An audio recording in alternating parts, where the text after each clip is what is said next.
Yan po yung aking kapatid. Bali, 15 years old na po siya. Yan, nalagyan na niya ng cream para yung may malalabas sa kanya, parang acid ata yun. Hapdi po yun.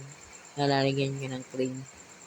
Plastic lang ng asukal lang ginagamit niya. Yan ang ginagamit niya, Ostiva. Yan ang ginagamit niya panglagay sa dumi. Napakamahal yung cream niya na yan. Nalagyan niya marami kasi napakatindi kasi pagwari nasusugatan. Ganyan din ang aking ina. Napakahirap sa amin magkakapatid yan. Ang sakit niya na yan. Bali, mag-aapat na taon na kaming ganyan. Nalagyan niya yung cream kasi yun. Hapdi yan, nararamdaman niya na yan. Kasi yung dyan sa lumalabas yung dumi niya.